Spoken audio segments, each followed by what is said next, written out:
Okay, we're going to go ahead and hit the front brakes on this here 2016 Super Duty. This will be the same process for 11 all the way up through at least 18. We're going to go ahead and remove our little cap here. Just a small prybar or a flathead screwdriver. 13/16 impact socket for our lug nuts. I usually have to smack the back side of my tire to knock it loose. Sometimes kicking around it'll break it loose. Right here where you see this accordion shaped rubber boot, there's a 16mm bolt on the back side. One at the top and one down here at the bottom. These are going to remove the caliper from the caliper mounting bracket. So go ahead and pop those off. Once we have those off, we're going to take a small pry bar and pull the caliper out of the bracket.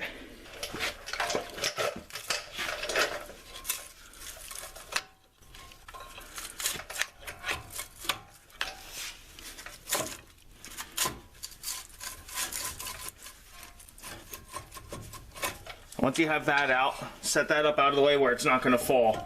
We don't want to have it hanging by the rubber brake hose. Now we're ready to remove the caliper bracket itself. We're going to have two 21mm bolts. One right here at the top, and then one right down here at the bottom. So these may be on here pretty good. Depending on what side of the truck you're on. On the passenger side, you might need to use a breaker bar with a 1/2-inch drive socket. On the driver's side, you can use a shorter ratchet and give it a couple whacks with a small sledgehammer. So once both those bolts are out, the bracket will just slide right off there. Now we're ready to remove our rotor. A few different ways to remove your rotor.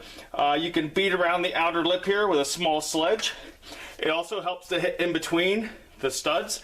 If you do that, put your lug nuts back on so you don't hit the ends, and then still be careful that you don't hit the threads down here. If you do mess those up, they can be replaced, but obviously easier not to get into that. Another way you can do it is turn your wheel all the way out and put a block of wood behind it and hit on it from the inside out with a small sledge.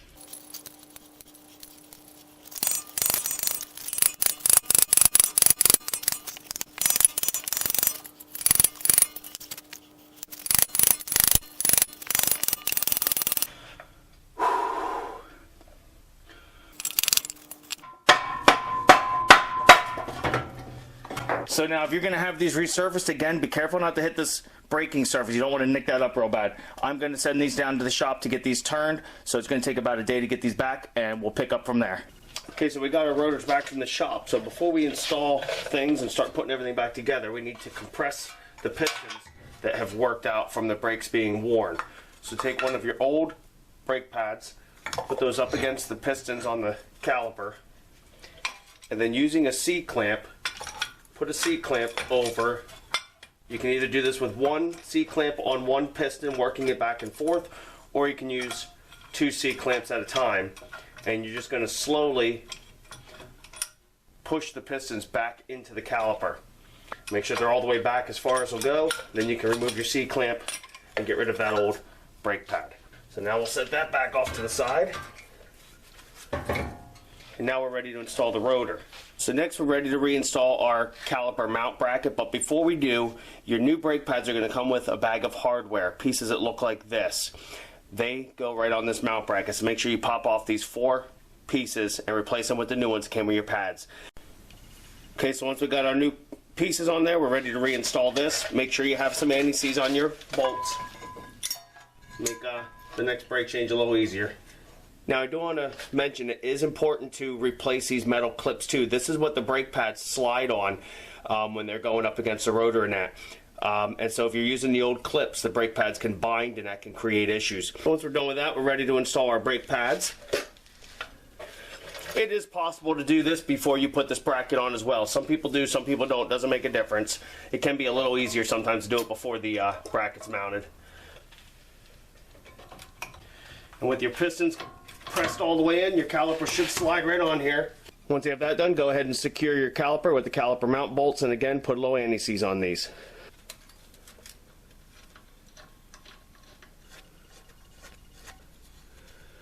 And then we'll go ahead and torque those down. Once you're done with that, you're ready to reinstall your tire. Be sure to start the truck up, pump the brakes several times, make sure those pistons are all the way out against the rotor, and you're all done. You have completed the front brake change on your Super Duty. I really hope this video helped you out. If you haven't already, please like and subscribe. There's always new stuff coming. I really appreciate all the support, and I thank you for watching.